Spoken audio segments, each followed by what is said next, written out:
Ciao da Heavy Metal Eleven. Oggi recensiamo un EP breve, molto ben suonato, da un gruppo ucraino che però non riesce a fare la differenza col suo thrash tecnico e progressivo.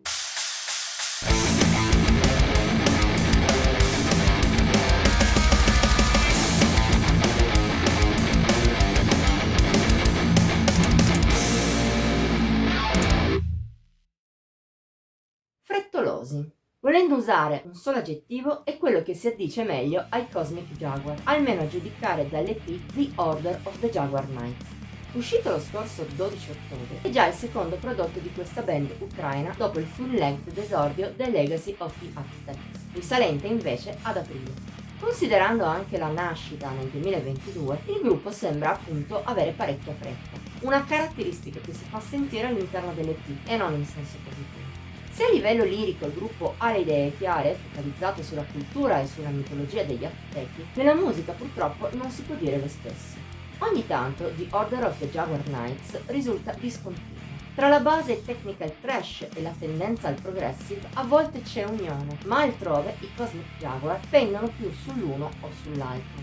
Questo fa sembrare The Order senza una direzione precisa in certi frangenti. Un fattore accentuato anche dall'apparente indecisione se puntare su suoni più abrasivi, con momenti che rasentano il death metal, oppure più su atmosfere progressive e sul lato melodico. Il risultato è un album molto ben suonato, non c'è dubbio, ma non altrettanto ben composto. La fretta con cui probabilmente i Cosmic Jaguar lo hanno realizzato è udibile. Anche a livello di ispirazione, il disco ondeggia molto, con più bassi che alti. Bassi non disastrosi, sia chiaro, la bravura strumentale del gruppo compensa in parte i difetti di The Order e lo rende tutto sommato carino, ma purtroppo non va oltre quasi mai.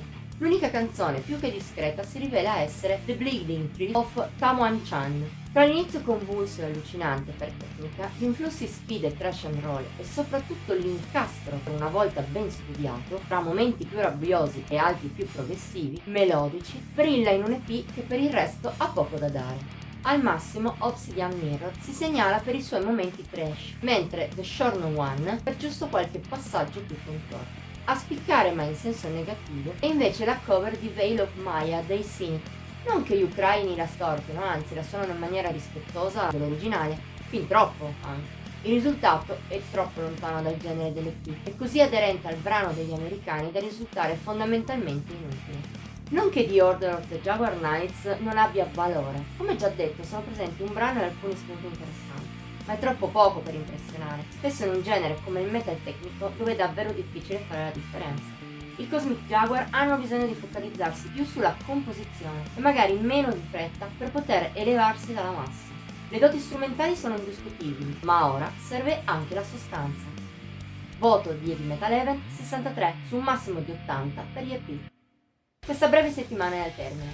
Se hai apprezzato la video recensione puoi likearla, commentarla e condividerla. Ti esortiamo anche a iscriverti al canale e attivare la campanella degli avvisi per rimanere sempre al passo con i video pubblicati ogni settimana.